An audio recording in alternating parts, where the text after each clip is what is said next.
Bonsoir à toutes et à tous et merci de nous rejoindre pour ce 8e numéro de Polycritique.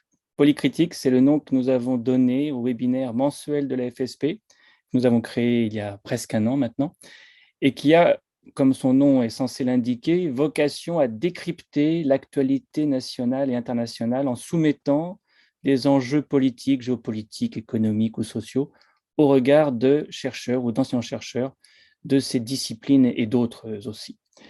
Aujourd'hui, l'objet d'étude que nous avons choisi pour le numéro de rentrée demande à être décrypté ô combien.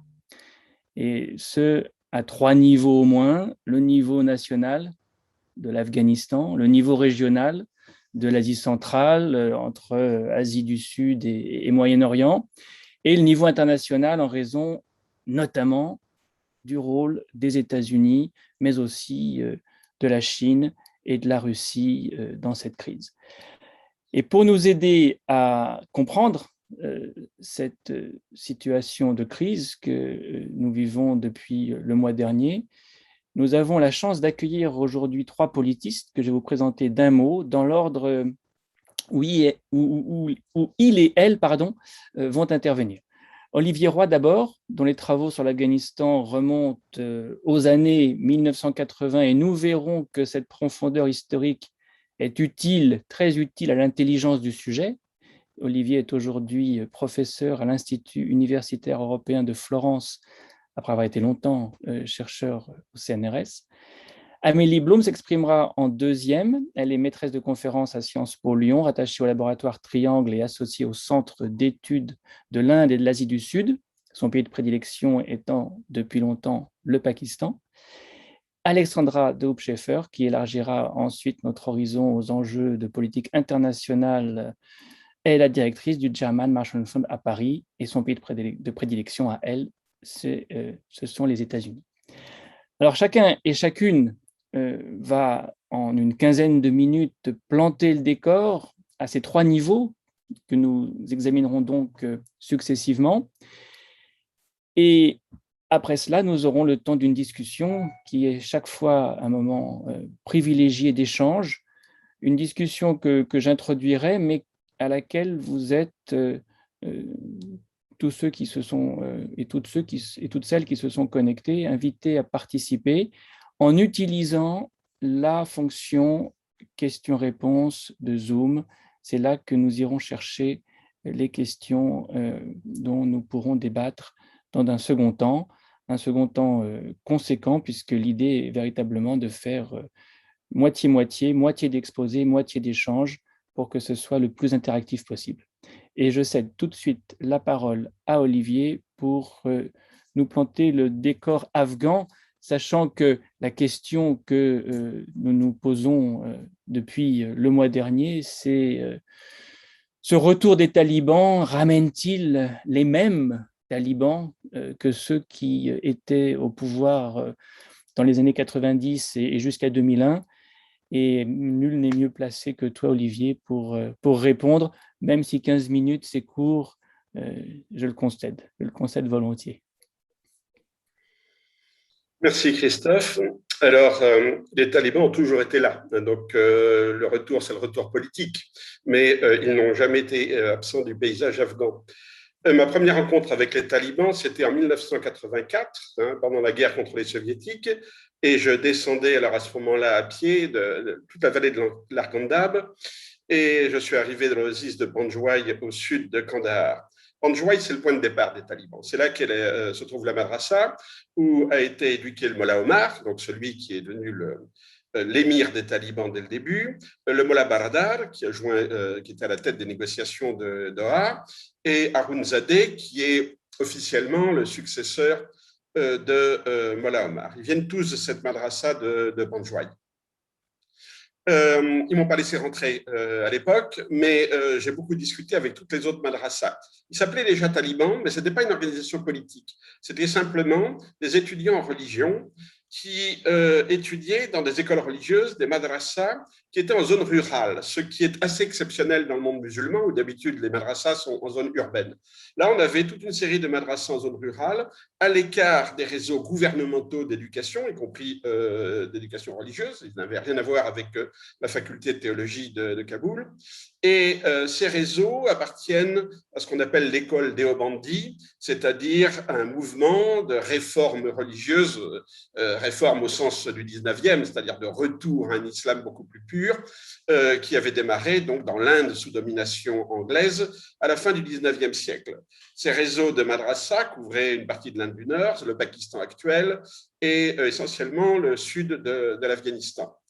C'est une école, disons, très traditionnelle, qui autrefois était porteuse d'une culture largement persanophone et ourdouophone, mais dont la dimension culturelle aujourd'hui a largement disparu en faveur de ce qu'on peut appeler une salafisation de l'enseignement qui s'est développée surtout à partir des années 70-80 sous l'influence de professeurs et de prédicateurs venus du Golfe.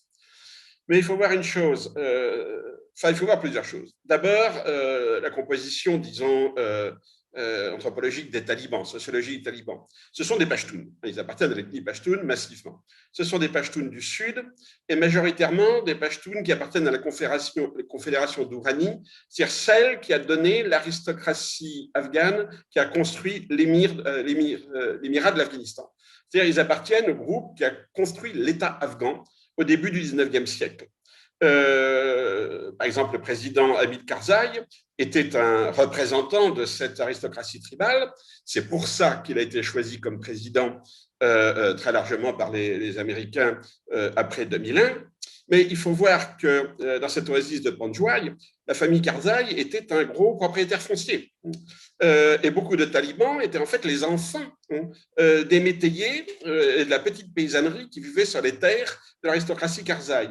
Quand je n'ai pas été reçu par la madrasa de Mollah Omar, j'ai trouvé refuge à l'époque chez un petit commandant local qui appartenait à la clientèle, au sens politique du terme, de la famille Karzai. Bon. Et ce petit commandant, Daro Khan, après la guerre, est devenu bandit de grand chemin, comme beaucoup de commandants locaux de la résistance afghane, donc qui avaient fait toute leur carrière dans la guerre contre les soviétiques, qui se retrouvent un beau matin théoriquement vainqueur et qui se transforme en bandit. Mollah Omar a commencé sa carrière en l'assassinant. Et c'est à partir de là, en 1994, donc, que les talibans se sont présentés comme ceux qui, au nom de la charia, allaient rétablir la loi et l'ordre dans l'Afghanistan. Deuxième point, ils viennent des tribus, mais ils viennent plutôt des clans mineurs, des catégories sociales inférieures de ces tribus-là. Mais ils ont un sens profond de légitimité historique. Ils se vivent comme effectivement des vocations de reconstruire l'État et la nation afghane. C'est très, très, très important ça. Et leur moyen d'action, pour eux, c'est la charia. Ce sont des juges religieux. C'est ça, si vous voulez, les talibans ne sont pas un mouvement religieux, ils n'ont pas une idéologie religieuse particulière, c'est un mouvement de religieux. C'est une corporation de juges. Et tout leur entraînement, toute leur formation, c'est la charia, mais j'allais dire la charia pratique. Ce n'est pas des grandes discussions sur qu'est-ce que la théologie, que dit le Coran, etc. C'est comment gérer les conflits locaux. Alors, il faut savoir qu'en Afghanistan, c'est essentiel la gestion des conflits locaux. Et que ces conflits locaux, alors qui portent sur l'eau, sur la terre, sur les vendettas, sur tout ce que vous voulez, ont été évidemment considérablement aggravés par des décennies de guerre, commencé avec la guerre avec les soviétiques. Il y a eu le départ, des gens sont réfugiés au Pakistan, des gens sont revenus, il y a une incertitude sur qui possède quoi, il y a des compétitions pour des ressources assez maigres, etc. Et les talibans ont développé tout un système de gestion de ces conflits locaux qui les a rendus populaires. Et c'est là qu'il y a un premier malentendu avec l'Occident. Quand les États-Unis ont voulu construire un État de droit en 2001 à Kaboul, ils ont voulu instaurer un système de tribunaux, former des juges modernes, entre guillemets, et c'était une catastrophe totale. Ces gens-là, un, étaient corrompus, et deux, ne savaient pas gérer les conflits locaux. Les talibans, en une journée, avec des méthodes plutôt expéditives, ça il faut bien le reconnaître, sont capables de régler des conflits locaux. Et c'est ça la base de leur popularité. Ça, c'est très important. Quand ils ont pris le pouvoir à Kaboul en 96, ils se sont comportés, j'allais dire, tout autant en hégémonistes pashtuns qu'en juges religieux. C'est-à-dire qu'ils ont tout de suite donné à cette guerre une dimension ethnique. Ils ont massacré des chiites, ils se sont battus contre les gens du Nord, et Massoud a pu construire une espèce de coalition des gens du Nord, avec les Ouzbeks, les Tadjiks, les chiites, ça. Donc ça a pris une dimension ethnique qui a fait que les talibans n'ont jamais pu conquérir le quart nord-est, le bastion où résistait le commandant Massoud. À ce moment, mais en prenant Kaboul, les talibans ont rencontré Ben Laden, qui était déjà là. Ben Laden n'est pas venu rejoindre les talibans, il était là, et il a fait immédiatement allégeance au Mollah Omar en 96. Et il a fait un deal avec le Mollah Omar. Il gardait donc l'asile en Afghanistan, mais il allait aider Mollah Omar à battre Massoud. Et il a effectivement rempli son contrat. Il a fait assassiner Massoud le 2 septembre 2001, juste avant l'attentat du 11 septembre. C'est ça la liaison entre Ben Laden et les talibans. Les talibans n'ont jamais été impliqués dans le terrorisme international. Ils n'ont jamais reconnu le concept de djihad international. Ça ne les intéresse pas. Les talibans veulent construire un émirat islamique en Afghanistan, dans les frontières actuelles de l'Afghanistan. Ils n'ont aucune vision, disons, d'exportation de la charia ou quoi que ce soit. Et dans le fond, ils reprennent le discours de légitimité historique de la monarchie, tout en l'insérant dans une vision islamique et chariatique de la gestion du pouvoir. Bon. Les talibans ont perdu le pouvoir en 2001 parce qu'ils ont donné asile à Ben Laden. Et les Américains sont venus, j'allais dire, exercer une vengeance. Ils voulaient tuer Ben Laden, ils ont fini par le tuer 10 ans après, et punir les talibans pour leur soutien à Ben Laden. Mais les Américains n'avaient pas de projet de construction d'un État. Et puis, ils se sont retrouvés dans cette logique, state building, etc., construire un État. Ils ont déversé des centaines de milliards de dollars dans le pays, c'est créé une corruption épouvantable. Et ils ont créé un gouvernement Potemkin, un gouvernement de façade où les anciens moudjahidines qui combattaient les soviétiques s'en sont mis plein les poches. Bon, c'est un phénomène assez classique, vous voyez, des guérilleros qui étaient très purs pendant les 10, 15 ans ou 20 ans où ils étaient dans la montagne à faire la guérilla. Dès qu'ils gagnent, on se normalise, c'est-à-dire on devient riche. Ça, c'est grand classique. On a eu ça avec l'ANC, avec les sandinistes, avec tout ce que vous voulez. Bon. Donc, échec la construction d'un État de droit total. Et donc, les talibans, à ce moment-là, petit à petit, retrouvent leur position de 1996, en particulier dans le Sud, grâce à leur gestion des conflits locaux. Qui sont-ils? Ce sont les mêmes. Ce sont les mêmes. La direction actuelle des talibans, ce sont les survivants de la direction de 2001. Mullah Baradar vient de cette madrasa de Panjwai que j'avais côtoyée. Il y était à l'époque où moi j'y étais. Et quand un taliban est mort, c'est son fils ou son neveu qui prend sa place. Voilà, donc une grande continuité. Il y a un esprit de corps très très fort parmi eux, en tout cas parmi ceux de Kandahar et de Ghazni, c'est-à-dire ceux du Sud. Par contre, ce qu'on appelle le clan Haqqani, qui aujourd'hui était mis au pouvoir, je dirais très largement par les Pakistanais à Kaboul, le clan Haqqani ne faisait pas partie de la corporation des talibans du début. Ils ont une relation plus distante avec eux. Ils ont rejoint les talibans essentiellement à partir de 96. Et les Haqqanis, ce sont des Pashtuns de l'Est, c'est-à-dire du même groupe qui est à cheval entre l'Afghanistan et le Pakistan. Donc déjà, il y a un petit clivage interne aux talibans depuis ça. Alors, leur vision, je dirais, les fondements politiques et idéologiques et religieux n'ont pas bougé. Par contre, leur vision a changé. Pourquoi? Parce qu'ils ont tiré les leçons de leur défaite de 2001. En 2001, ils ont tout perdu pour une unique raison, le soutien à Ben Laden. Les troupes occidentales ne sont pas venues en Afghanistan pour libérer la femme afghane. Elles sont venues pour faire la peau à Ben Laden. C'est tout. Hein. Et ça explique d'ailleurs, bon, c'est notre histoire, le retrait américain. Ils ont fait la peau à Ben Laden, donc ils n'ont aucune raison de rester pour libérer la femme afghane. C'est mission accomplie, comme dirait l'autre. Donc les talibans, ce sont à ce moment-là, ont fait un peu le bilan de leur action et surtout, ils ont vécu à l'étranger à partir de ce moment-là, au Pakistan, au Qatar, ils ont circulé en Arabie Saoudite. Ils ont vu qu'il y avait d'autres modèles tout aussi musulmans de société, avec un peu plus de place pour les femmes, un peu plus d'ouverture sur une certaine modernité, etc. Et ils ont compris, en gros, que s'ils donnaient les garanties de sécurité à la communauté internationale, s'il n'y a pas d'exportation du terrorisme pas d'association avec le djihad global, à ce moment-là, on les laisserait faire ce qu'ils veulent en Afghanistan. Ce qui, de fait, est ça, même si on n'ose pas le dire. Maintenant, les talibans vont-ils respecter le deal?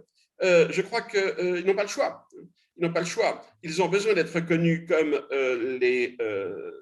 un État légitime en Afghanistan, ne serait-ce que pour avoir accès aux fonds de l'État afghan qui sont déposés à l'étranger, et pour avoir accès à l'aide internationale. Ils ont besoin de cette aide pour gérer le pays, parce que la charia, ça ne suffit pas, il faut aussi du pain. Ils le savent, ils veulent se montrer gestionnaires, ils veulent récupérer une partie des technocrates et des classes moyennes qui se sont développées pendant le temps de l'intervention américaine, pendant les 20 dernières années. Ils ont un problème culturel avec ces gens-là, ils comprennent assez mal comment fonctionnent ces gens-là, quelles sont les attentes de la jeunesse actuelle de Kaboul. Donc on aura des conflits de type culturel à Kaboul, très très clairement. Mais ils n'ont pas le choix que de faire certaines concessions. Le problème, c'est qu'est-ce qu'ils appellent concession. Alors, évidemment, ils se sont engagés à ne pas appliquer le modèle qu'ils avaient en 96, en particulier par rapport aux femmes. Ce modèle en 96, c'était très simple. Les femmes à la maison, elles ne sortent qu'en burqa, accompagnées par un mâle de leur famille. Bon. Alors, à partir de ce modèle-là, c'est assez facile de faire quelques progrès. Mais ça ne va pas nécessairement correspondre à ce que la communauté internationale attend. Donc, c'est là l'enjeu aujourd'hui, qui est en le fond l'enjeu de prendre les talibans au mot et non pas de s'interroger sur leur sincérité, ce qui n'a aucun sens, et pour voir si les talibans sont effectivement capables d'ajuster le modèle. On leur demande en gros de faire en quelques semaines ou quelques mois ce que les Saoudiens ont mis 50 ans à faire. Et encore, ils n'ont pas le modèle est encore en voie d'évolution en Arabie Saoudite. Bon. Mais je crois que de toute façon, on n'a pas le choix. Et que les talibans vont effectivement être reconnus comme les gouvernants légitimes de l'Afghanistan. Le seul problème, je dirais, c'est l'interventionnisme extérieur, en particulier pakistanais, puisque maintenant les Pakistanais ont gagné. C'est est-ce que les talibans vont être capables de garder leur unité et de s'ouvrir aux autres groupes ethniques, ou bien est-ce qu'on va avoir des tensions alimentées par des conflits sur la zone frontalière, où on trouve des groupes comme Daesh, par exemple, qui considèrent que les talibans sont des traîtres. Les talibans ont négocié avec les Américains, les talibans ont reconnu le concept d'État-nation, les talibans ont accepté le chiisme comme une école religieuse légitime, du moins de fait, en Afghanistan. Tout ça, pour les gens de Daesh, c'est la trahison. Donc, on aura une guerre à mort entre les talibans et Daesh. Quant aux gens d'Al-Qaïda, je crois que c'est un faux problème. C'est une question de Al-Qaïda est-il présent? Oui, bien sûr, il y a des qaïdistes dans la région, mais l'Afghanistan deviendra-t-il un point de départ pour des opérations extérieures de la part d'Al-Qaïda? Ça, je n'y crois pas du tout, pour des raisons qui ne sont pas forcément liées à la bonne volonté des talibans. Voilà, en gros, c'est le point que je voulais faire pour démarrer cette discussion. Merci beaucoup, Olivier. Merci pour cette synthèse, pour avoir défini les enjeux, les termes du débat, pour être mouillé aussi en un sens, puisque tu prévois que l'Occident n'aura pas le choix et reconnaîtra ce nouveau gouvernement. Donc, on va évidemment y revenir. Et puis, tu as aménagé la transition avec le deuxième temps de notre panel, puisque c'est maintenant Amélie, dès lors que nous élargissons la focale au niveau régional, qui va nous parler du rôle d'un acteur majeur, le Pakistan. Oui, merci. Alors, moi, je vais peut-être commencer par la façon dont les Afghans eux-mêmes perçoivent le rôle du Pakistan, et de façon tout à fait critique, hein, puisqu'on a vu, alors que l'offensive talibane progressait au mois d'août, on a eu un hashtag qui est devenu viral sur les réseaux sociaux, Sanction Pakistan. Les manifestations qui ont eu lieu à Kaboul juste après la prise de pouvoir par les talibans étaient au cri de mort au Pakistan. Donc on voit que pour nombre d'Afghans opposés aux talibans, la victoire de ces derniers serait exclusivement imputable au soutien du Pakistan. Alors, le soutien du Pakistan n'est évidemment pas l'unique facteur de la victoire des talibans. Bon, les propos d'Olivier Roy l'ont très précisément souligné. Les errements, pour rester assez soft, de l'intervention occidentale, la sociologie propre au mouvement taliban sont des facteurs déterminants. Et là, je renvoie à 2 ouvrages absolument magistraux qui viennent d'être publiés par mes collègues Gilles de Ronsoro et Adam Bachko, l'ouvrage de Don Ronsoro, Le gouvernement transnational de l'Afghanistan, avec un sous-titre tout à fait prémonitoire, Une si prévisible défaite, chez Karthala, et celui d'Adam Bachko sur la guerre par le droit, qui montre effectivement ce point qu'a souligné Olivier, que la capacité des talibans à gouverner par le droit et à administrer une certaine forme de justice plus ou moins équitable, mais enfin perçue comme telle, a aussi grandement contribué à leur victoire. Alors, bien sûr, donc d'autres facteurs expliquent la victoire des talibans. Pour autant, on ne peut évidemment pas sous-estimer le rôle absolument décisif que le Pakistan a joué dans leur retour à la tête de l'État afghan en 2021, tout comme il l'avait d'ailleurs déjà joué, ce rôle déterminant dans les années 94-96. Alors, une petite précision, c'est vrai que pour être tout à fait exact, il faudrait plutôt parler du soutien des militaires de l'armée pakistanaise aux talibans, car la politique afghane est décidée au Pakistan par l'armée, principalement par l'armée de terre. Ceci dit, ce n'est pas vraiment un enjeu sur lequel on a des tensions entre gouvernement civil et institutions militaires, contrairement au dossier indien, où il y a beaucoup plus de friction entre les gouvernements civils élus et les militaires dans les dernières années. Et c'est aussi un dossier sur lequel on note pas vraiment de clivage entre les différents partis politiques, que ce soit le Parti du peuple pakistanais, la Ligue musulmane ou aujourd'hui le Pakistan Tehreek-e-Insaf. On ne voit pas disons, de ligne de clivage forte sur comment il faudrait se comporter en Afghanistan. Alors, je vais d'abord revenir sur la rationalité du soutien pakistanais aux talibans, et puis je verrai dans un deuxième temps les dimensions quand même beaucoup plus ambivalentes de cette relation, sur lesquelles on insiste peu dans la presse occidentale, parce qu'effectivement, il y a une tentation de voir le Pakistan un petit peu comme le grand ordonnateur en chef, et je pense que la relation est plus complexe et plus ambiguë.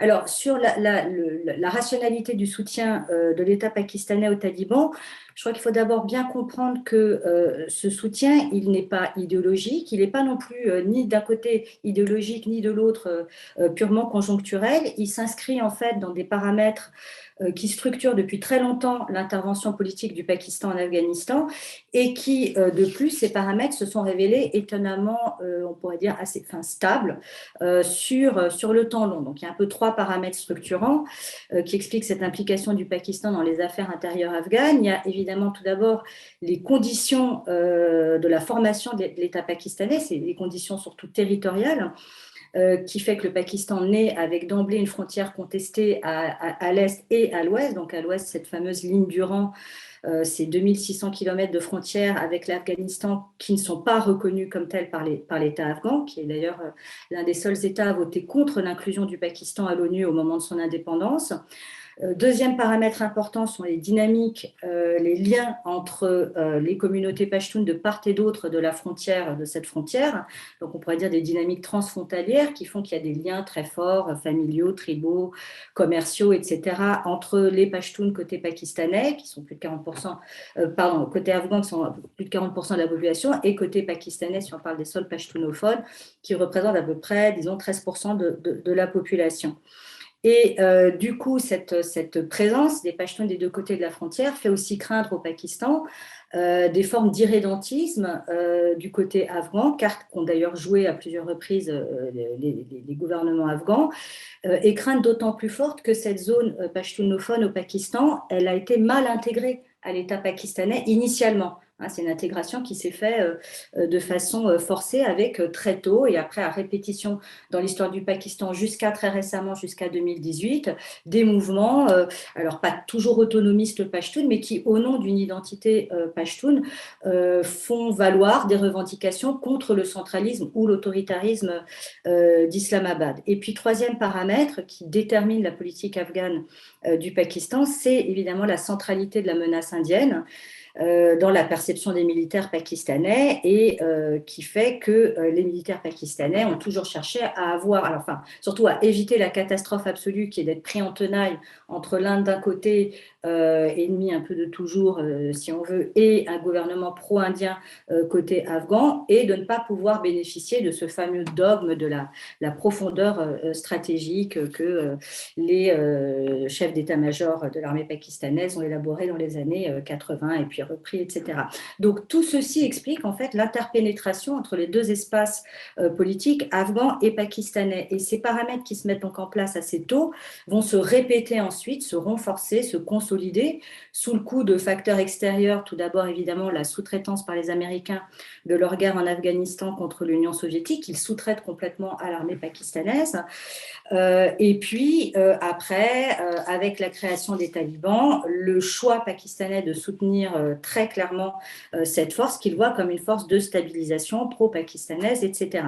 Bon, et donc, voilà, ça c'est le décor planté jusqu'à 2001, qui est une véritable catastrophe quand même pour l'armée pakistanaise, ces attentats de 2001 et l'intervention américaine en Afghanistan, qui est une catastrophe puisqu'elle force les Pakistanais, enfin l'armée pakistanaise à faire un certain nombre de choix contraints et forcés. Qui en fait ne remet pas fondamentalement en cause le soutien du Pakistan aux talibans, qui ne voit, qui n'est pas une source de menace ni de danger pour eux. Et donc les Pakistanais vont mettre à ce moment-là en place une politique qui a été très largement décrite dans la presse comme un double jeu, hypocrite, malhonnête, etc. Et qui est tout simplement, je pense, si on utilise plus des termes, enfin voilà, une lecture plus science politique de la situation, une stratégie parfaitement rationnelle face à des injonctions contradictoires et imposées. Et donc, face à ces injonctions contradictoires et imposées, l'armée pakistanaise met en place une sorte de jeu d'équilibriste où à la fois il collabore dans la lutte antiterroriste américaine, donc je ne vais pas rentrer dans les détails, mais de l'autre côté offre aux cadres talibans un sanctuaire dans les zones pakistanaises pour leurs familles, des logements, des aides médicales, etc. Et puis une base arrière pour les combattants. Ce jeu d'équilibriste, il commence à craquer très largement dans les années 2008-2011 pour toute une série de raisons, mais surtout parce que les Américains vont commencer à porter très clairement la guerre sur le sol pakistanais, donc avec des attaques de drones à répétition et le fameux surge d'Obama qui va aussi se traduire par des pertes, des dommages dits collatéraux au Pakistan. Et puis le coup de grâce, ça va être la capture de Ben Laden à la barbe et au nez de l'armée pakistanaise sur le sol pakistanais. Et donc tout ça va faire que les Pakistanais vont à la fois soutenir d'autant plus les talibans, mais aussi se tourner, puisque la dimension régionale nous intéresse, aussi de plus en plus vers des alliances militaires avec la Turquie, avec la Chine, voilà, avec d'autres partenaires que les États-Unis. Et aussi parce que je pense que les militaires pakistanais comprennent assez tôt, un point qu'a aussi souligné très nettement Gilles de Ronsoro dans son dernier livre, c'est que les talibans sont une force beaucoup plus structurée, beaucoup plus cohésive que ne l'imaginent les Américains. Et donc, il reste quand même un interlocuteur de premier plan. Et puis, il y a deux facteurs aussi qui expliquent le soutien continu et qui sont plus récents. Il y a l'apparition aussi de l'État islamique, qui commence à partir de 2015 toute une série d'attentats sur le sol pakistanais. Et là aussi, l'armée pakistanaise comprend très bien que les talibans sont la meilleure parade, enfin, et la meilleure force à même de contrer l'État islamique côté afghan, puisque l'État islamique se balade entre guillemets entre les deux pays.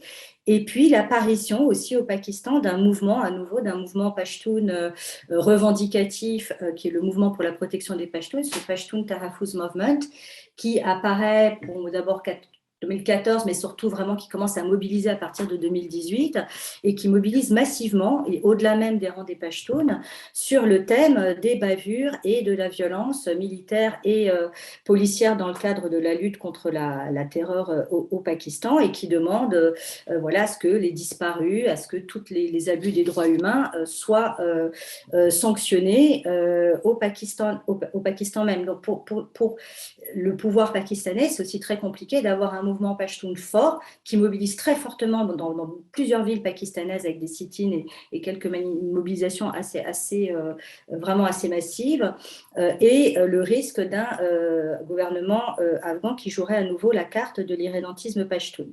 Alors, je vais peut-être passer très très vite sur la question du soutien direct militaire des Pakistanais, enfin de l'armée pakistanaise dans l'offensive militaire talibane de l'été, parce que, bon, enfin voilà, on est sur des données qui sont, enfin on a l'ancien président afghan qui parle de 10 à 15 000 troupes pakistanaises qui auraient fait le coup de feu aux côtés des talibans. On a là une intox sur les réseaux avec beaucoup de fake news diffusées par les autorités indiennes. Alors, fake news même assez comiques. On voit des avions qui en fait sont au Pays de Galles ou issus de jeux vidéo et qui sont présentés comme des avions pakistanais au-dessus du Tadjikistan. Bon, voilà, donc il y a tout ça qui circule. On est dans une guerre de communication entre l'Inde et le Pakistan sur le sujet. Bon, voilà, on n'a pas de données. C'est très probable que les officiers pakistanais aient aidé. Comment vraiment, je ne pourrais pas répondre à ce point, mais on peut en reparler en discussion. Alors maintenant, sur les dimensions plus ambivalentes de la relation entre les talibans et l'État pakistanais, voilà, très rapidement, je vais dire que je pense qu'il serait tout à fait erroné de considérer les talibans comme une sorte de protectorat du Pakistan ou des pions que l'armée pakistanaise peut influencer à sa guise. Il y a eu périodiquement des tensions entre les talibans et l'armée pakistanaise. Dès le premier gouvernement taliban, à la fin des années 90, les talibans ont pris des décisions qui étaient contre l'avis du Pakistan. Enfin, il y en a plusieurs, mais la plus célèbre, ça a été la destruction des Bouddhas de Bamiyan, où la médiation, la négociation pakistanaise a complètement échoué. Dans les 20 dernières années, pendant toute la phase insurrectionnelle, il y a eu la fameuse arrestation du Mollah Baradar par l'État pakistanais, très probablement parce qu'il commençait à engager des négociations sur lesquelles, justement, le Pakistan n'avait plus prise. Juste avant, il y avait aussi l'arrestation d'un autre cadre très important de premier plan du mouvement taliban, le Mullah Obaidullah. Donc voilà, il y a eu des tensions, même pendant la phase insurrectionnelle. Ensuite, on en a un petit peu parlé, je pense que les talibans eux-mêmes ne veulent pas du tout être perçus, parce qu'il y a un sentiment anti-pakistanais assez fort dans la population afghane, donc ne veulent pas du tout être perçus comme des pions du Pakistan, et donc font très attention aussi à avoir une diplomatie assez autonome, avec rapprochement, là on en a beaucoup parlé, avec la Chine, avec l'Iran, donc d'avoir d'autres partenaires et d'être pas exclusivement dépendant des Pakistanais.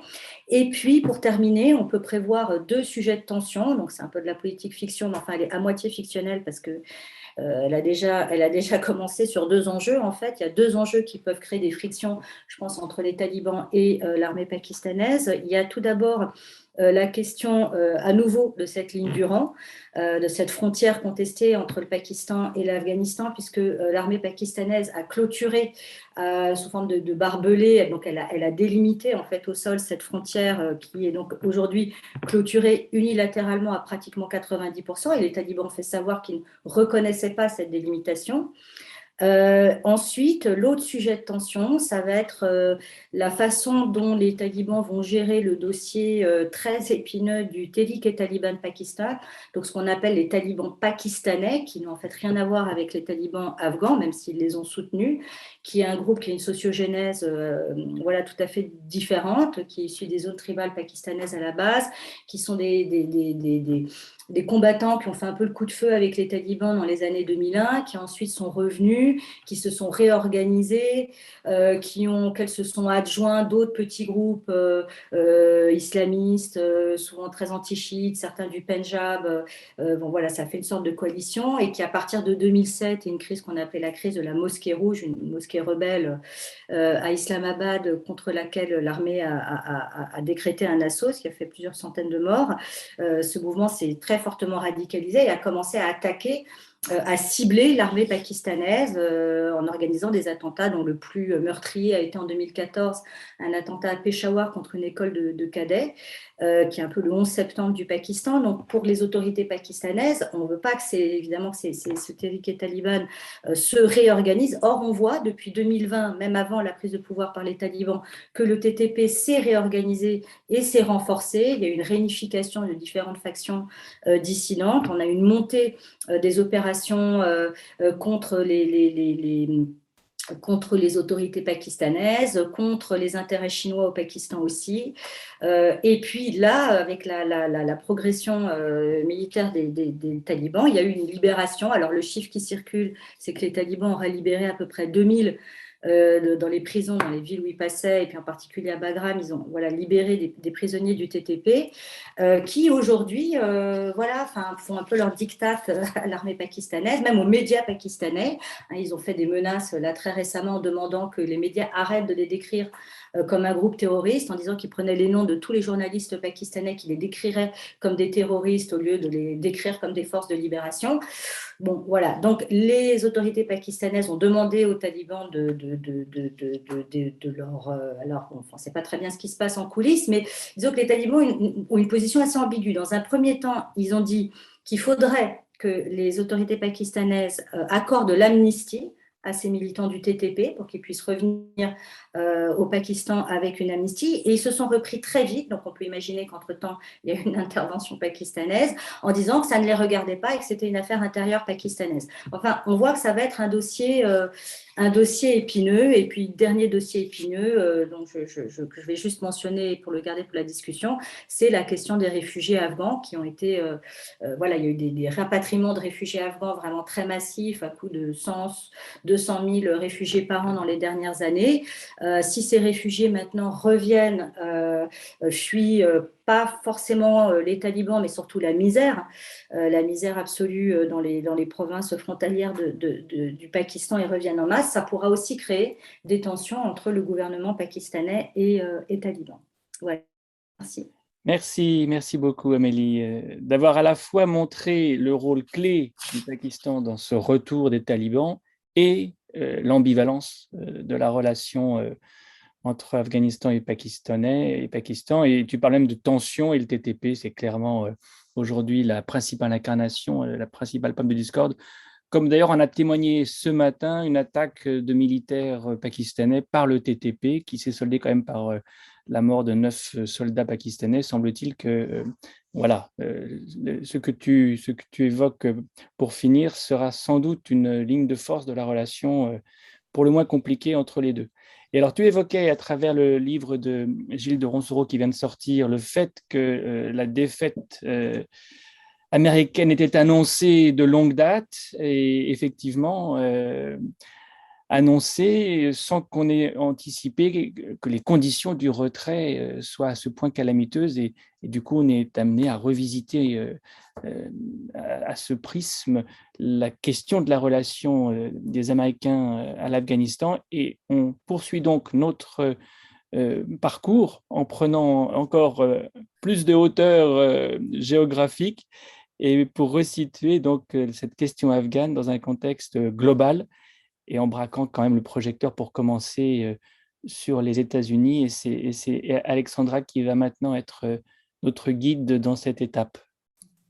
Merci beaucoup Christophe et bonsoir à tout le monde. C'est un plaisir d'être avec vous ce soir. Moi, c'est un sujet sur lequel je travaille depuis effectivement 20 ans maintenant, puisque j'ai fait ma thèse doctorale à Sciences Po sur l'intervention américaine en Irak de 2003 pour ensuite m'intéresser à l'Afghanistan et puis aux autres interventions en Libye, à la non-intervention en Syrie. Et le premier ouvrage que j'avais publié en 2007, donc en plein milieu du surge, du renfort militaire américain en Irak, je l'avais intitulé « Hamlet en Irak », donc en reprenant la formule de Shakespeare, rester ou ne pas rester. Et on voit qu'effectivement, on est toujours en fait dans la même problématique.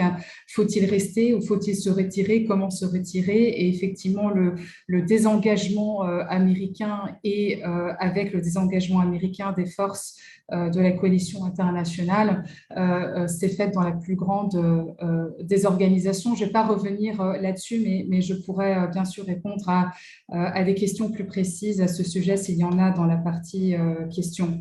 Je voulais partir de ce point de départ et Olivier Roy et Amélie Blum ont bien tracé déjà la trajectoire historique, camper le décor afghan et puis plus largement régional.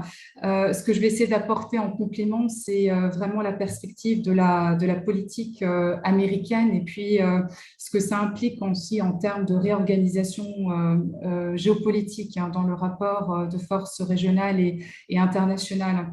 Alors, brièvement, ce départ américain d'Afghanistan est à replacer dans un contexte de recalibrage des priorités de politique étrangère américaine qui est déjà à l'œuvre depuis plus d'une décennie maintenant. Et ça, c'était implicite dans les deux interventions précédentes. Il y a deux choses vraiment à retenir. La première, c'est ce fameux pivot vers l'Asie que le président Obama avait déjà théorisé donc dès l'année 2011-2012, avec cette obsession américaine tournée vers la compétition avec la Chine. Et avec justement, et c'est très lié à la question afghane, l'idée que ces guerres contre le terrorisme qui se sont ensuite transformées en opérations de contre-insurrection auxquelles se sont superposées une ambition de state building, nation building, étaient finalement devenues très rapidement une distraction stratégique pour les États-Unis, une distraction stratégique pendant laquelle la Chine a pu, elle, renforcer sa puissance militaire, économique, mais également technologique. Ce départ donc d'Afghanistan confirme ce pivot. Le président Biden, dans le continuum Obama-Trump, est en fait le premier président américain à opérationnaliser finalement ce pivot, donc en se retirant d'Afghanistan. Mais en même temps, ce retrait confirme aussi ce que j'appellerais le caractère décontextualisé de cette guerre en Afghanistan, qui depuis le début décorrèle l'Afghanistan de son environnement régional, de ses voisins dont on parlait, Amélie et Olivier Blum, et Olivier Roy juste avant.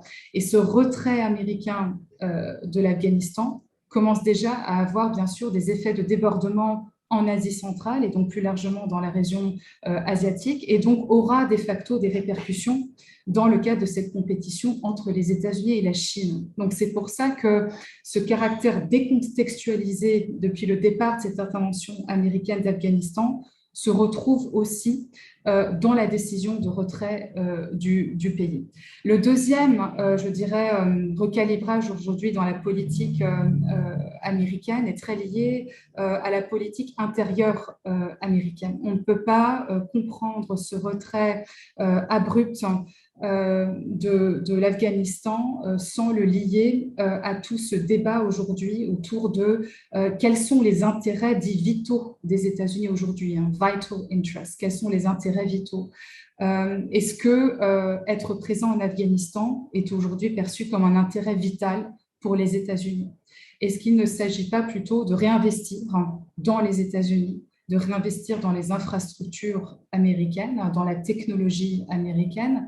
Est-ce qu'il ne s'agit pas, comme l'avait dit Obama dès 2010, de faire du nation building at home, du nation building aux États-Unis plutôt qu'en Afghanistan et en Irak? Et en fait, on voit qu'il y a vraiment un continuum entre les trois dernières administrations américaines. Le nation building at home peut être considéré comme l'ancêtre de America First de Trump, et America First est l'ancêtre immédiat de la politique dite pour la classe moyenne américaine qu'est en train de mettre en œuvre le président Biden. Et donc finalement, nous, Européens, alliés qui avons été aux côtés des Américains dans cette guerre en Afghanistan, il faut qu'on comprenne qu'on est finalement les dommages collatéraux de la politique intérieure américaine. Aujourd'hui, l'opinion publique américaine suit en grande majorité et soutient en grande majorité la décision de Biden. En revanche, elle ne soutient pas du tout la manière dont le retrait s'est fait. Ça, c'est différent.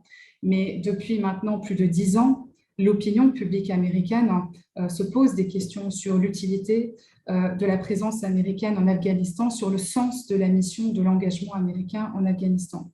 D'ailleurs, nous nous posons exactement la même question aujourd'hui quant à notre engagement au Sahel. On s'est posé la même question quant à notre engagement en Afghanistan. Je pense que très peu de Français ont finalement compris la vraie raison de notre engagement en Afghanistan, à part peut-être par solidarité avec les Américains, mais comme on le sait, la solidarité ne fait pas une stratégie.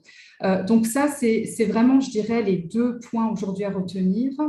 Biden qui opérationnalise enfin ce pivot vers l'Asie qu'avait vraiment lancé Obama, mais même avant lui. On se souvient que Bush Junior était arrivé début 2000 en disant il faut arrêter de faire du nation building et il faut maintenant qu'on gère ce qu'il appelait les peer competitors, les compétiteurs, les rivaux des Américains, à savoir la Chine et la Russie. Arrivent les attentats du 11 septembre, on est à nouveau dans des opérations expéditionnaires, etc. Obama a été rattrapé par les printemps arabes. Donc, là aussi, j'invite à la prudence. Ce retrait américain d'Afghanistan ne veut pas dire la fin de la guerre contre le terrorisme, ni la fin de l'interventionnisme américain. C'est un interventionnisme qui est en train d'être redéfini, qui sera peut-être plus coûteux, parce que cette guerre à distance peut s'avérer beaucoup plus coûteuse d'un point de vue logistique qu'une guerre qui serait appuyée par une présence sur le terrain. On pourra y revenir pour ceux qui s'intéressent à ça. Mais en tout cas, il y a vraiment une tendance aujourd'hui au sein de la classe politique américaine, au sein de l'opinion publique américaine, qui converge vers un désir de protection davantage que de projection de la puissance américaine. Et d'ailleurs, quand on interroge les Américains depuis ces 10 dernières années, qu'on leur demande quelles sont aujourd'hui vos priorités, c'est avant tout la sécurité dite économique, protéger les emplois américains, faire en sorte que les industries américaines restent aux États-Unis, ne soient pas délocalisées en Chine ou ailleurs. Et tout ce qui est, par exemple, democracy promotion, promotion de la démocratie. On a interrogé les Américains en mars dernier, donc quelques semaines après l'inauguration de Joe Biden. La promotion de la démocratie arrivait en dernier dans ce que les Américains voyaient comme une priorité de la politique étrangère américaine.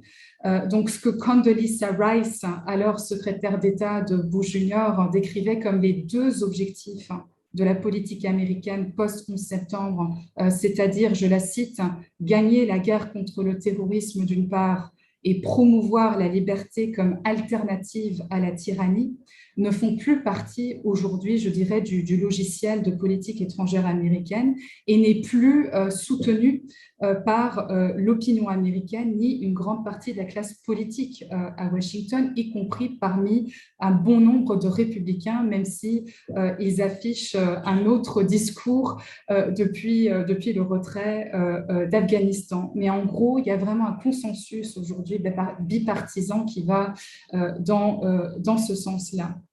Alors, vous allez me dire, ce n'est pas la première fois que le shérif américain revoit ses priorités stratégiques après une période d'interventionnisme. Oui, bien sûr. Mais d'un autre côté, malgré ces débats, on voit que le rôle de gendarme du monde américain n'a fait que se renforcer.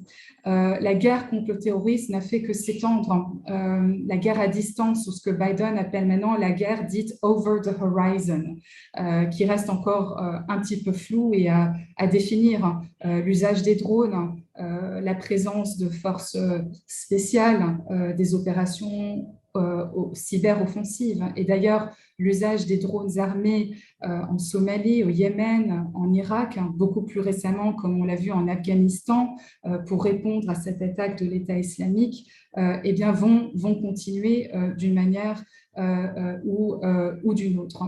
Donc ça, c'était un premier point que je voulais faire. Maintenant, regardons l'Afghanistan dans un contexte post-américain.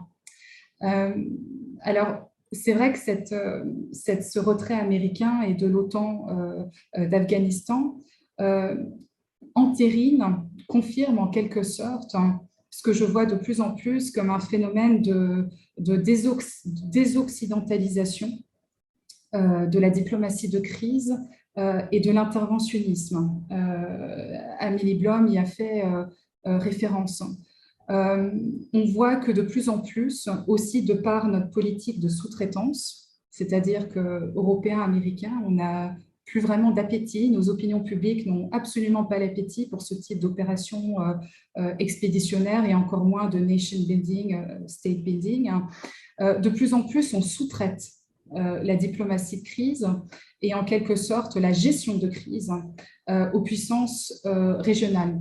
On le voit depuis quelques années en Libye, on le voit également en Syrie, on le voit dans quelques pays africains, et l'Afghanistan n'échappera pas à cette politique de sous-traitance. Et d'ailleurs, on voit que les États du Golfe, et notamment le Qatar, je parle vraiment du Qatar ici, en sort, entre guillemets, grandi. Le Qatar, aujourd'hui, est perçu d'un point de vue washingtonien comme vraiment le médiateur entre les puissances occidentales et les talibans, et donc se retrouve investi d'un rôle diplomatique de premier plan. Et ça, ce n'est pas négligeable, parce que ça a forcément des implications régionales non négligeables, à la fois pour les États-Unis, pour nous, Européens, et aussi pour la région de manière plus large.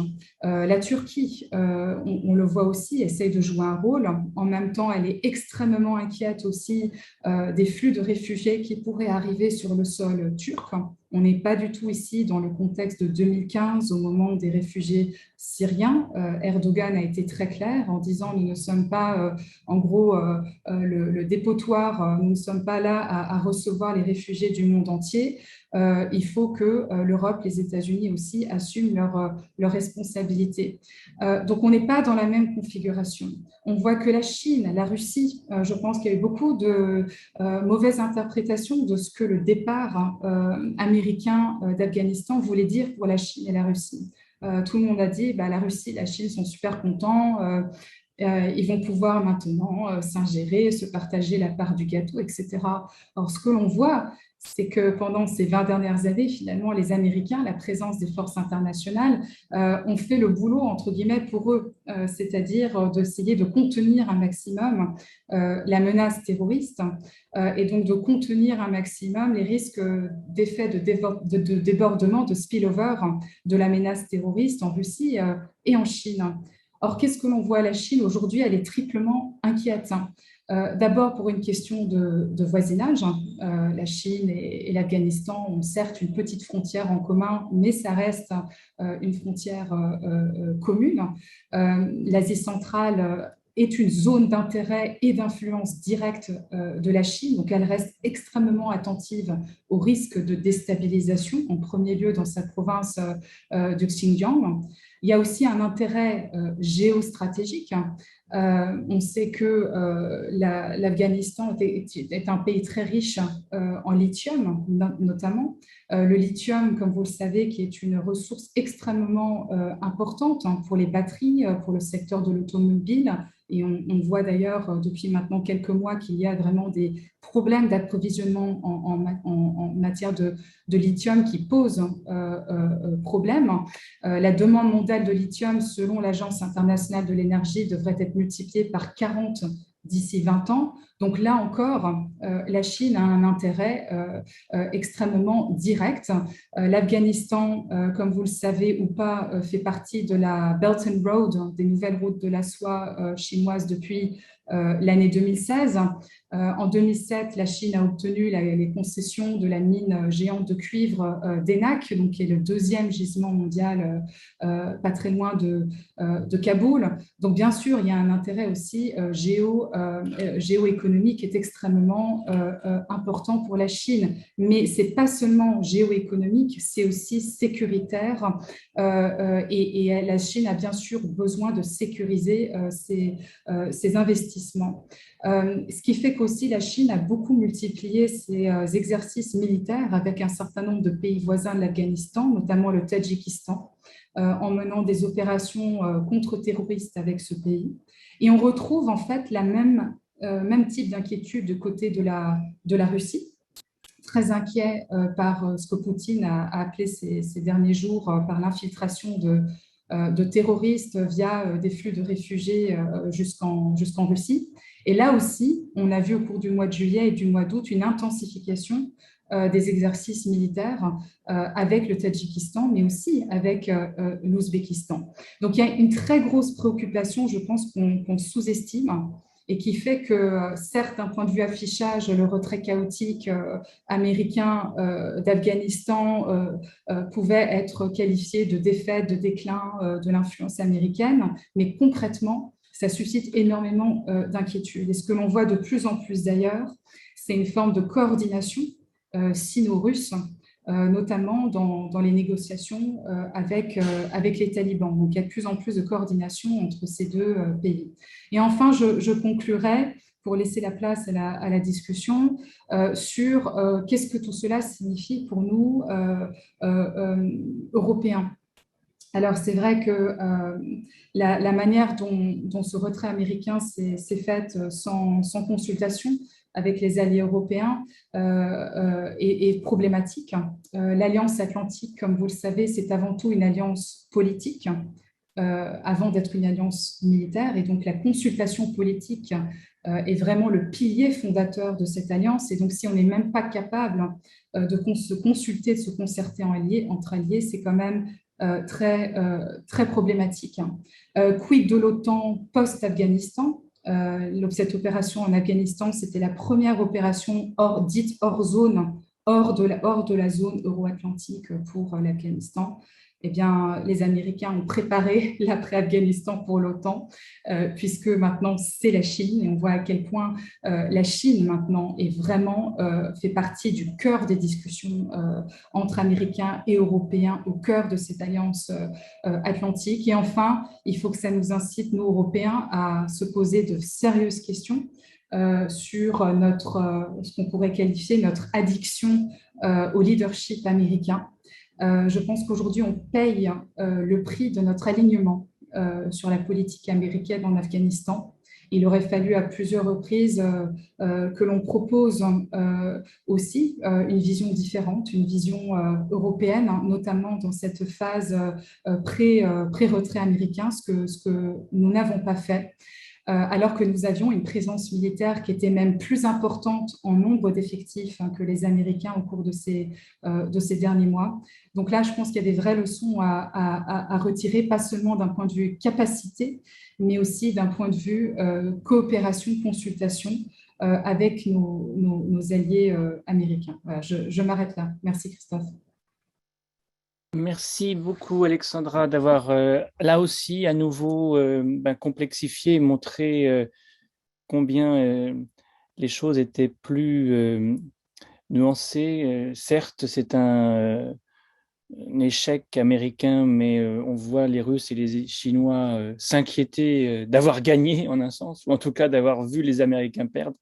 Et puis, ça s'inscrit, ce retrait dans un repli plus général des États-Unis sur eux-mêmes. Donc, avoir cette perspective plus structurelle, c'est très précieux pour décrypter notre affaire afghane et la resituer dans un cadre plus général. Alors, on a des questions qui sont arrivées pendant que vous parliez et on va les organiser de manière à ce qu'on puisse à nouveau vous entendre les uns et les autres d'une manière un peu construite. Il y a une question récurrente qui est pour Olivier, qui est celle de la dimension ethnique. Et d'ailleurs, Olivier, tu as toi-même commencé en disant que c'était dans l'Afghanistan du Sud, les Pashtuns du Sud, que se trouvait le creuset du milieu taliban. Amélie évoque le pourcentage de Pashtuns comme étant inférieur à 50%, on ne sait pas exactement, mais comme elle le dit, autour de 40%.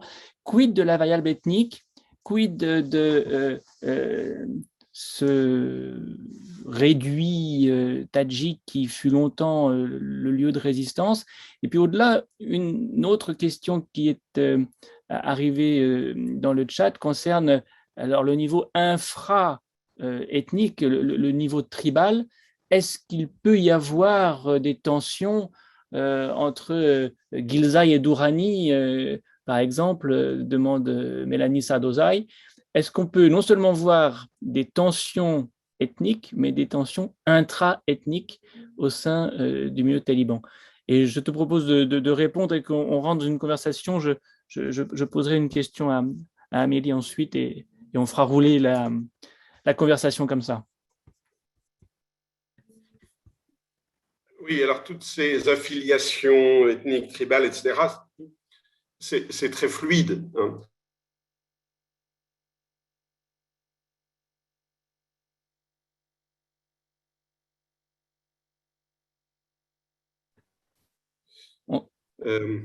Est-ce qu'on... Oui, tu es Petit revenu, problème là, oui. on t'entend bien maintenant.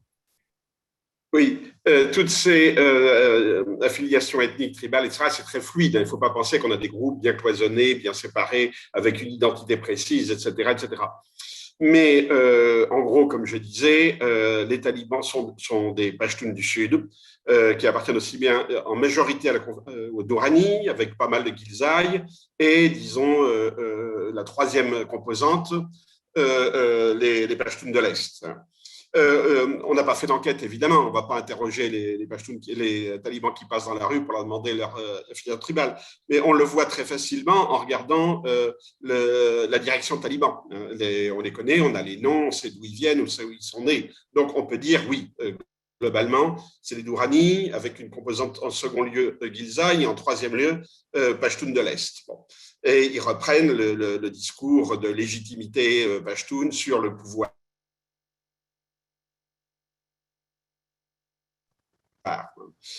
Ethnique. Ils veulent simplement rétablir une hiérarchie, disons, politique entre les groupes d'Afghanistan. Traditionnellement, les Tadjiks, les persanophones, constituent l'administration. Le persan est la langue de l'administration. Kaboul est une ville persanophone, même si une grande partie des gens de Kaboul sont en fait d'origine pachtoune. Donc, les conflits ethniques, si vous voulez, au niveau national, ils ne sont pas tranchés. C'est au niveau local qu'on a des conflits énormes. Sur la terre, avec par exemple dans le Hazarajat, les nomades Pashtuns qui ont pris la terre des chiites, qui ont ensuite repris la terre quand les gens du Nord ont pris le pouvoir à Kaboul, et qui risquent maintenant de reperdre la terre. Ça joue à plusieurs niveaux, c'est complexe, il ne faut jamais oublier le niveau local. Mais on n'est pas dans une situation comme les Balkans, par exemple, ça n'a rien à voir. Merci beaucoup, Olivier. La liaison n'est pas excellente. Peut-être si on est à nouveau embêté, peut-être qu'on te demandera juste de couper la caméra pour gagner un peu de bande passante. Mais on a tout compris quand même. On a tout entendu quand même. Alors, on reste dans la région à un sens plus large. Et Amélie, il y a une autre question qui t'est adressée par Yann Mince à propos du TTP. Et c'est une question difficile, je pense, mais à laquelle on ne peut pas échapper. La relation entre le TTP et l'État islamique au Khorasan. On rentre dans, en quelque sorte, la boîte noire ou plus ou moins grise des mouvances islamistes. Qu'est-ce qu'on peut en dire ? Oui, alors je crois qu'il faut poser quand même tout de suite qu'on est sur un sujet liminal, enfin très limite, hein, sur lequel il n'y a aucune recherche. On est quand même dans une conférence de sciences sociales, voilà, et donc il est absolument impossible de faire du terrain sur ces questions. Donc les sources sur lesquelles on s'appuie sont soit effectivement des biographies de leaders, soit des journalistes locaux qui font souvent des investigations très courageuses, et puis après ça compile, on recoupe, etc. Mais voilà, c'est pas évidemment de la recherche de terrain sur ces sujets. Maintenant, qu'est-ce qu'on sait? On sait que effectivement la relation TTP, État islamique Khorasan, elle est complexe, puisque à la base l'État islamique dans cette région est formé par des transfuges du TTP. Hein, et donc par un transfuge en particulier du TTP qui sera tué ensuite par une attaque de drone, mais bon, qui venait de l'agence d'Orakzai. Mais voilà, c'est quand même à la base, et les premiers combattants de l'EI, ça va être ça dans la zone, qui sont à un moment où le TTP est très en crise dans les années 2015. Il y a énormément de scissions, il y a des problèmes financiers, il y a les opérations militaires de l'armée pakistanaise dans les zones tribales, en particulier au Waziristan, qui sont extrêmement dures, enfin voilà, qui obligent le TTP aussi à fuir un peu en masse côté afghan. Donc voilà, dans cette situation-là très déstabilisée, il y a pas mal de combattants qui vont rejoindre l'État islamique et qui ensuite sont revenus vers surtout le Baloutchistan, puisque ça a été le gros des actions de l'État islamique au Pakistan, ont eu lieu au Baloutchistan, ciblant la minorité chiite hazara, mais aussi dans l'année 2015, des attaques toutes les attaques sont toujours terribles, impressionnantes et hyper brutales, je veux dire, mais là, il y avait vraiment une série d'attaques coordonnées à Karachi. Dans l'année, toute l'année 2015-2016, un petit peu, ils sont montés au Pendjab. Après, les autorités pakistanaises ont dit qu'ils avaient démantelé tous les réseaux de l'État islamique au Pendjab. Donc, il restait quelques poches encore au Baloutchistan. Donc ça, c'est pour les années 2015-2016. On sait un peu mieux ce qui se passe. Pour la situation d'aujourd'hui, le risque qu'on peut envisager, puisqu'on sait bien, puisque l'État islamique a revendiqué lui-même des attaques, et l'attaque de Kaboul, à l'aéroport de Kaboul, bien sûr, qui était à la fois évidemment une façon de tuer des soldats, une présence, des militaires américains, aussi de se venger contre les talibans. Bon, voilà, après, c'est vrai que le risque, c'est que on peut imaginer, tout ça reste un petit peu, prendre avec toutes sortes de pincettes et de précautions, mais si les talibans tapent trop dur sur le TTP, et donc en livrent certains ou collaborent avec le renseignement pakistanais pour arriver à les cibler avec des attaques éventuellement de drones ou autres, on pourra avoir une fuite à nouveau de militants du TTP vers l'État islamique, c'est-à-dire que ça pourrait pousser des combattants du TTP dans les bras de l'État islamique. Donc c'est quelque chose qu'on peut envisager puisque ça s'est déjà produit. Voilà, moi je me base sur le précédent historique en me disant que c'est quelque chose qui pourrait se reproduire et renforcer à nouveau les rangs de l'État islamique. Voilà, c'est un peu pour répondre à votre question, mais avec beaucoup de prudence. Bien légitime cette prudence, mais pour revenir sur le dernier point que tu évoques, alors non seulement les talibans pour l'instant ne tapent pas sur le TTP, mais en libèrent les prisonniers. Et quand même là, est-ce que on n'a pas été surpris de les voir à ce point, en quelque sorte, quand même provoquer les Pakistanais? Est-ce qu'on peut attribuer ça à une démarche consciente ou est-ce que c'est de la solidarité de militants forgés dans l'épreuve sur le terrain? Je ne sais pas si on a des réponses à ces questions, mais en tout cas, le fait est assez frappant pour être noté.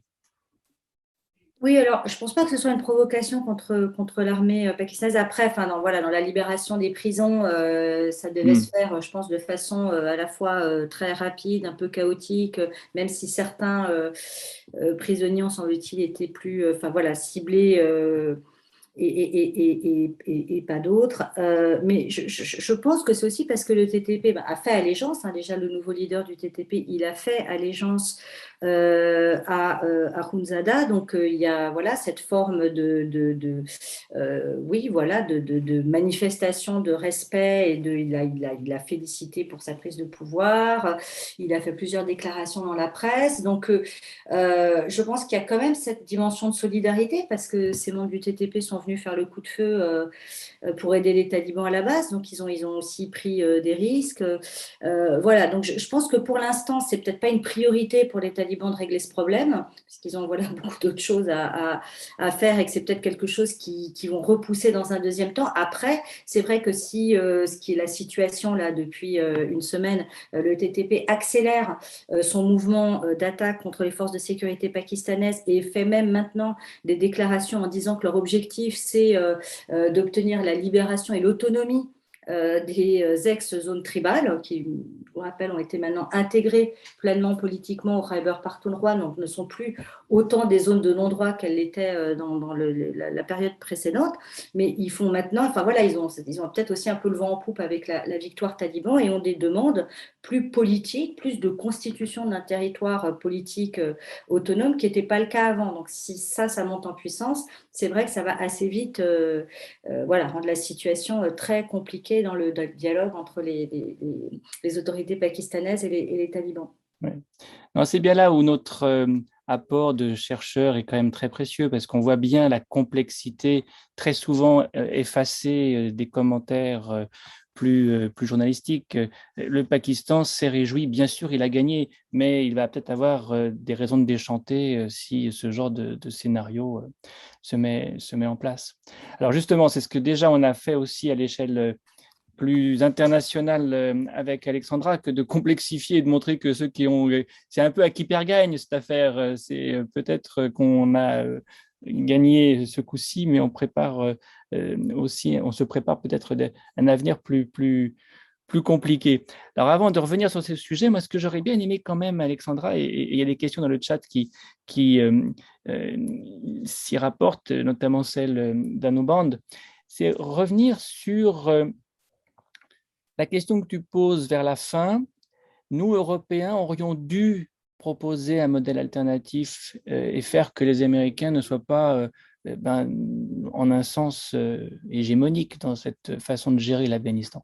Alors, si on pose la question comme ça, on doit se demander où est-ce qu'ils ont failli. Et c'est un retour d'expérience que j'espère on a fait et qu'on fait aux États-Unis, mais dans ta vision de cette histoire de 20 ans, est-ce qu'on peut identifier les facteurs d'échec qui se traduisent pour finir par ce retrait et si les Européens avaient eu, entre guillemets, le sens politique, le courage politique, la possibilité tout simplement dans le rapport de force de proposer l'alternative, qu'est-ce qu'ils auraient pu dire? Oui, merci Christophe.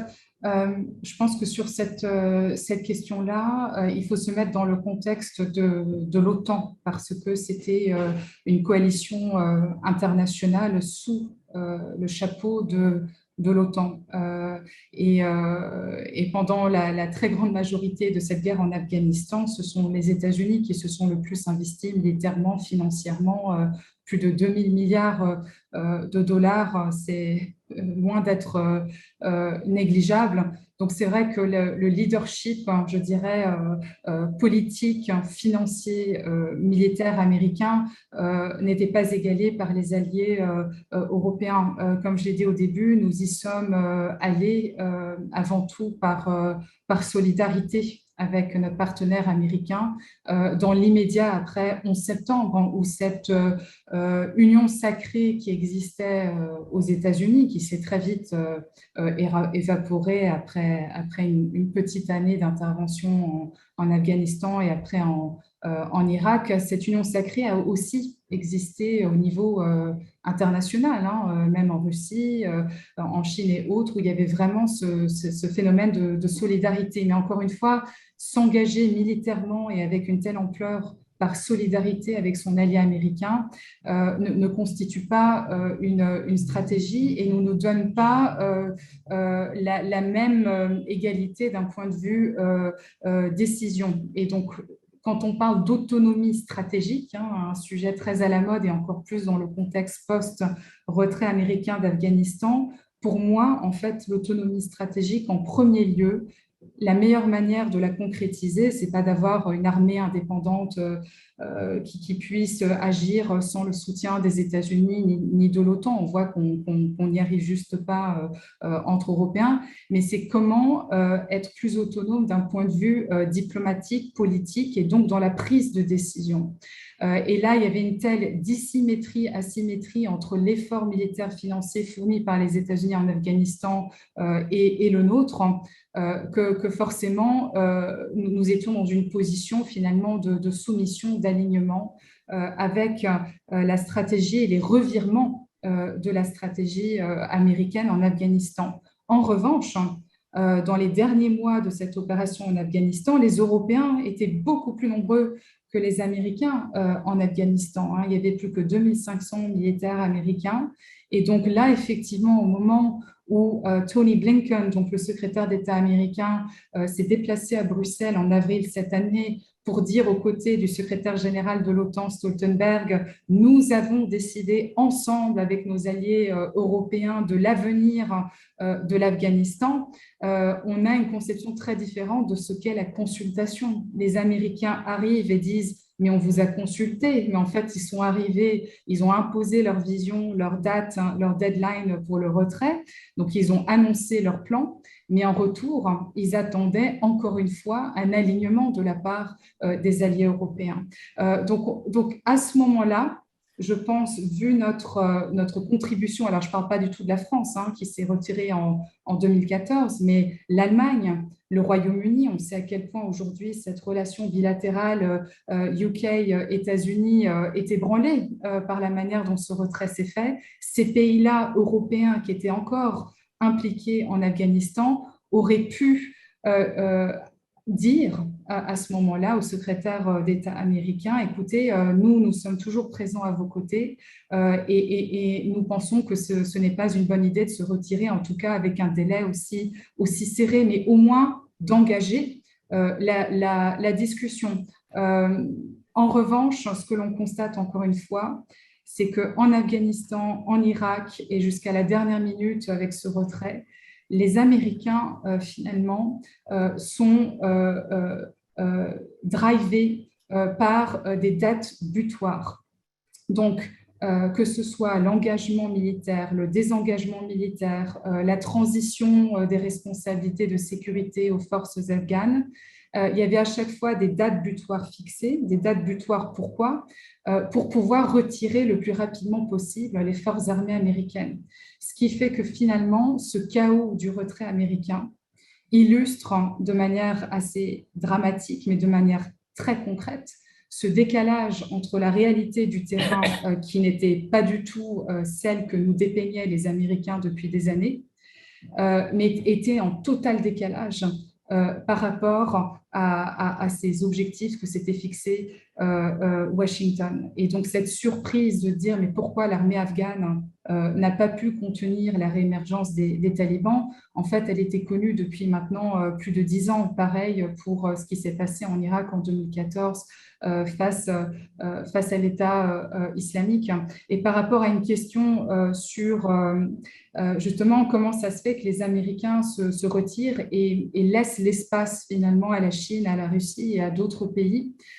Cette question, elle est très juste et elle est vraiment liée à ce que j'ai dit au début, c'est que depuis le départ, et c'est vraiment répétitif dans la stratégie américaine, la manière dont les interventions américaines sont conçues de manière décontextualisée, c'est-à-dire que dès le départ, ils n'ont pas pris en compte la géographie autour de l'Afghanistan, le rôle du Pakistan dont a parlé Amélie, l'influence de la Russie, de l'Iran, de la Chine. Et donc maintenant que le retrait est opérationnalisé, eh bien, vous avez tout ce balai diplomatique, ces ingérences qui vont se mettre en place de manière encore plus forte. Et aujourd'hui, le seul levier dont disposent aujourd'hui les États-Unis, c'est de jouer avec ce robinet par rapport à l'aide internationale, de l'utiliser comme moyen de pression sur les talibans. Mais aujourd'hui, c'est le seul levier dont ils disposent parce qu'ils font de la diplomatie sans diplomate sur le terrain et ils veulent continuer à faire de la lutte contre le terrorisme sans militaire ni renseignement sur le terrain. Donc, leur affaire va être beaucoup plus compliquée que s'ils avaient maintenu une présence minimum en Afghanistan. Merci beaucoup, Alexandra. Alors, il y a une question qui, là, pour le coup, concerne à la fois le pays, la dimension régionale et la dimension internationale. C'est celle qui nous est d'ailleurs suggérée par la remarque en passant d'Olivier, suivant laquelle les chiites sont maintenant devenus fréquentables par les talibans. Alors ça, c'est une question que j'aimerais qu'on reprenne parce qu'elle a des implications, ou en tout cas, elle a des ramifications régionales à travers l'Iran. Et le fait que l'Iran soit finalement non plus du côté de l'Alliance du Nord, comme c'était le cas si on se replace 20 ans en arrière, mais cette fois-ci arrimé à la coalition qui reconnaît a priori les talibans. Comment est-ce qu'on peut, en partant si on veut, de la question sectaire, sunnisme, chiisme, d'abord expliquer cette façon de reconsidérer le chiisme comme fréquentable, et puis d'autre part, ça c'est séparé mais quand même relié. Quel est le rôle de l'Iran dans cette nouvelle configuration régionale et au-delà? Olivier, tu veux bien traiter un peu de cette question à double entrée? Oui, si la connexion fonctionne. La raison pour laquelle les talibans sont plus ouverts par rapport au chiisme n'est pas théologique du tout. Elle est purement géostratégique. C'est parce qu'ils ont besoin de se réconcilier avec l'Iran. Il y a un accord, je ne sais pas dans quelles conditions, mais il y a un accord entre l'Iran et les talibans qui, à mon avis, a été fait depuis un petit bout de temps et qui porte sur des choses très, très précises. Les talibans ne se sont pas attaqués aux chiites alors qu'ils les avaient massacrés en 96. En 96, ils avaient tué également tous les membres du consulat iranien de Mazar-i-Sharif. Cette fois, il n'y a pas eu un seul diplomate iranien qui a été molesté.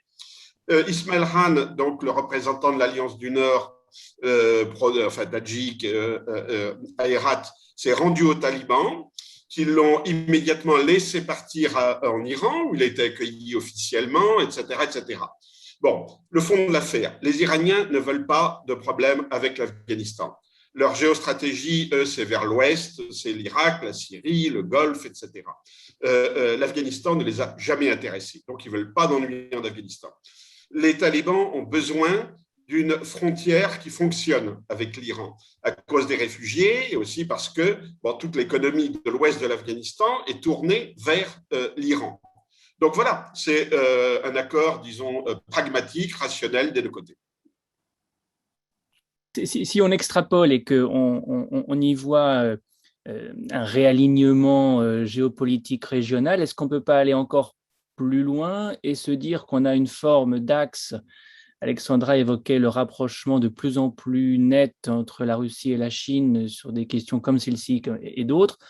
Russie, Chine, Pakistan, Iran. On a une forme de coalition, d'opposition à ceux qui sont en face. Et on a dans cette zone maintenant, au contraire, États-Unis, Inde. Alors, et là, je pose la question, si ce que je dis a du sens, comment l'Arabie saoudite et les Émirats se positionnent-ils dans ce genre de refonte des lignes de force?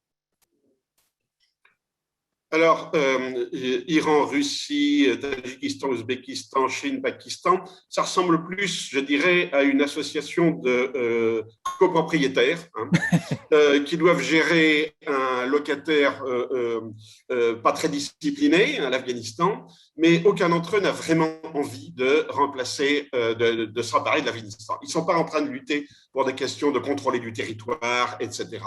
Ils gèrent une zone qui a quand même été très turbulente pendant 40 ans, et beaucoup plus à cause des copropriétaires qu'à cause des Afghans eux-mêmes. Bon, je crois que c'est ça leur intérêt. Et puis, ils sont dans la continuité. Nous, on est dans des sauts. Bon, il faut savoir que c'est la même équipe en Russie qui s'occupe de l'Afghanistan depuis le départ des troupes soviétiques. Ce sont les mêmes diplomates, ce sont les mêmes personnages. Leur envoyé spécial, Zamir Kaboulov, moi, j'ai déjeuné avec lui à Islamabad il y a 25 ans maintenant. Hein, c'est le même gars qui parle toutes les langues locales, etc. Les Chinois, c'est pareil, ils ont une équipe de gens qui connaissent très, très bien les locaux et on gère sans grande perspective géostratégique. L'Arabie saoudite, je veux dire, elle est un petit peu à l'écart. D'abord, ce n'est pas sa zone d'intervention. Ensuite, MBS a renoncé aux soft power salafistes, etc. Ça n'est plus son objectif. Les Saoudiens ne sont pas très contents de voir que c'est les Qataris qui ont pris l'initiative diplomatique. Et si les Qataris ont pris l'initiative diplomatique, c'est justement pour retourner, pour sortir de cette espèce de boycott auquel les soumettait l'alliance saoudienne et émiratie. Mais les Émiratis et les Saoudiens ne s'entendent plus très bien maintenant, donc on est dans le retour des Qataris, dans, disons, le jeu normal au Golfe. Donc, je crois qu'il n'y a pas de grande géostratégie là-dedans. Il faut savoir simplement que les Émirats et Qatar, c'est la zone de repli des acteurs afghans enrichis. Tout l'ancien gouvernement a mis ses avoirs à Dubaï et à Abu Dhabi, et les talibans sont très bien installés au Qatar. Bon. Donc, tous les acteurs afghans se retrouvent voisins dans le Golfe, et c'est un lieu où ils se rencontrent aussi. Donc voilà, je crois qu'il faut un peu abandonner les grands axes géostratégiques, toutes ces choses-là, et revenir à des relations plus pragmatiques et plus court terme qu'on peut le penser. Et entre les négociations qui se sont tenues à Doha et celles qui se sont tenues à Moscou, parce qu'il y avait une forme de compétition entre finalement deux brokers, deux courtiers, est-ce que on a vu une efficacité plus grande d'un côté que de l'autre?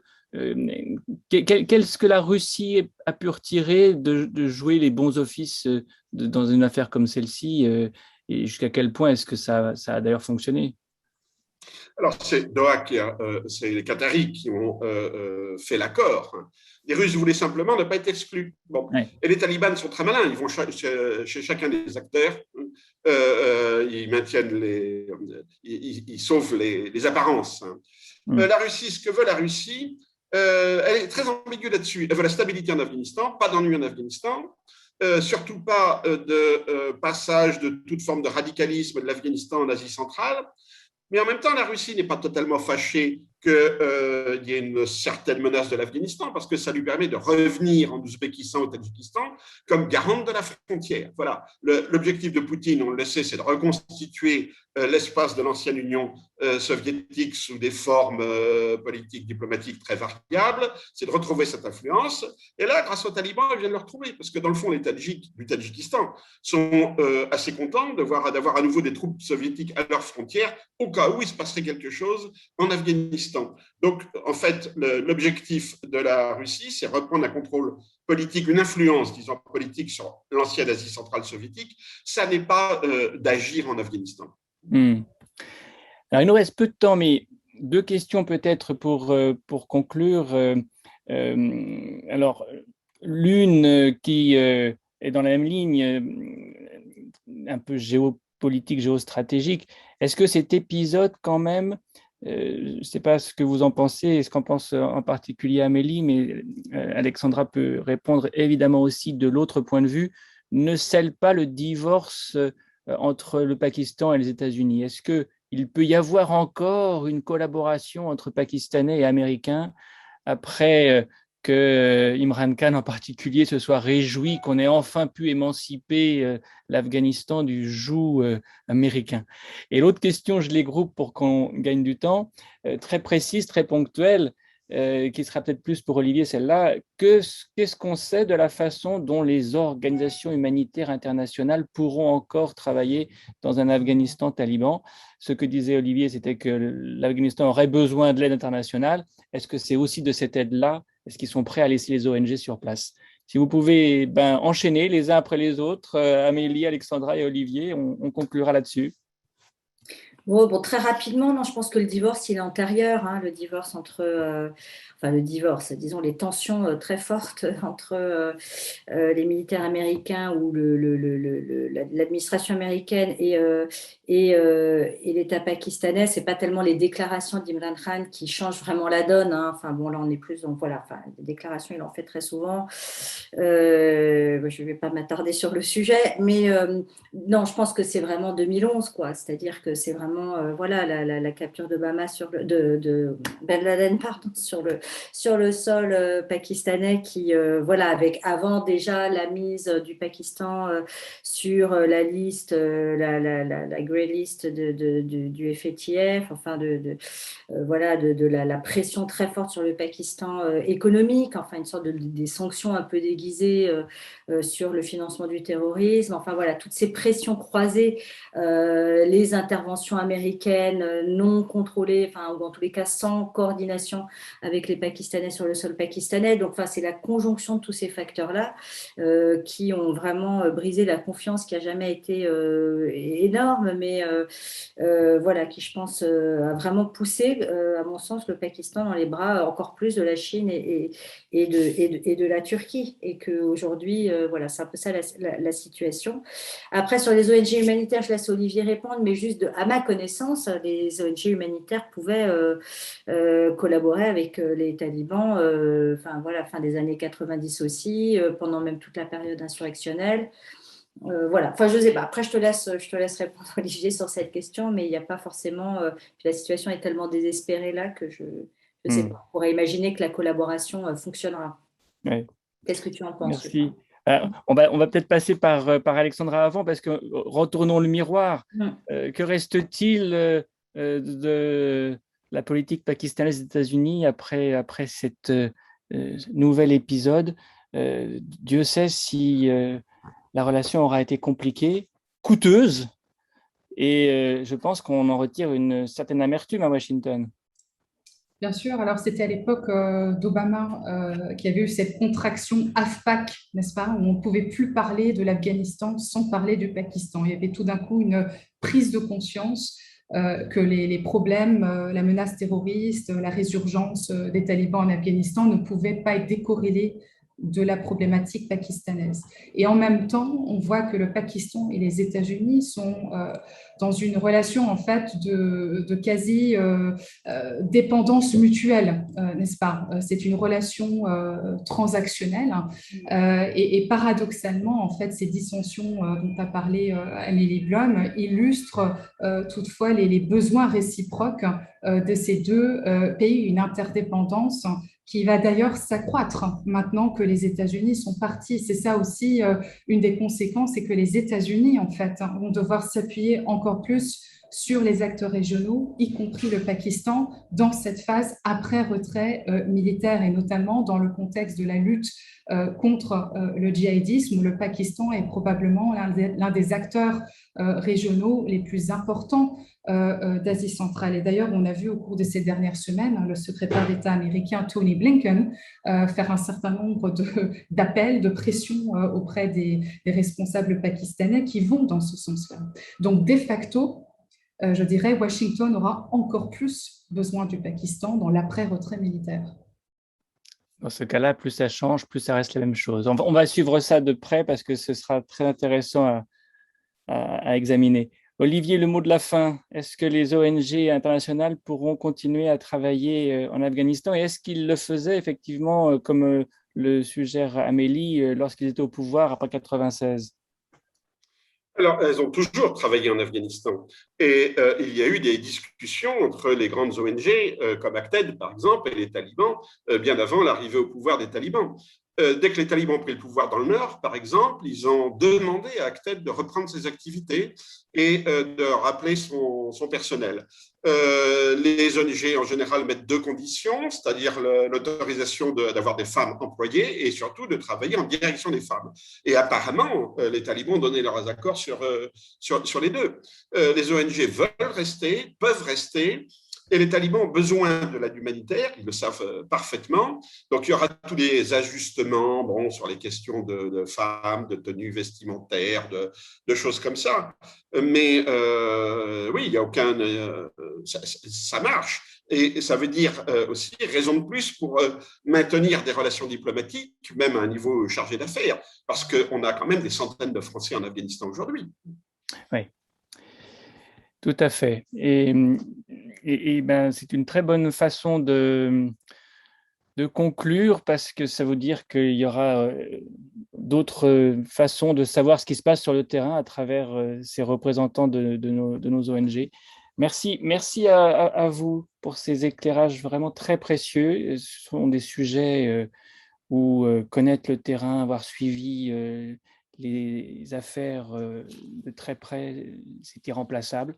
C'est là où on a un rôle à jouer pour éclairer les personnes que cela intéresse, quelles qu'elles soient, d'où qu'elles viennent. Et c'est pourquoi la FSP continuera à mener ce genre de mission. Alors, elle le continuera sur un terrain beaucoup plus familier le mois prochain, puisque le prochain numéro de notre webinaire Polycritique sera consacré au lendemain des élections allemandes.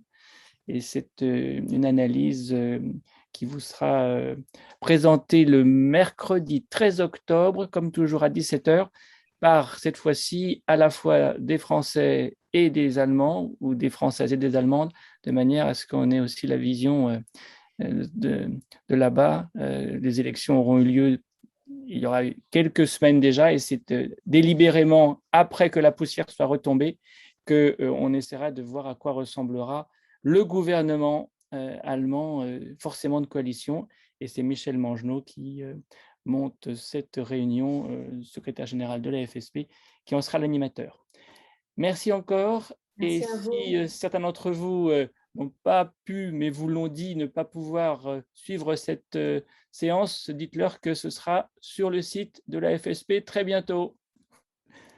Merci pour l'invitation et merci pour les questions et la discussion avec les collègues. Merci beaucoup. Merci à vous. Merci. Bonne soirée. À très bientôt. À bientôt. Au revoir.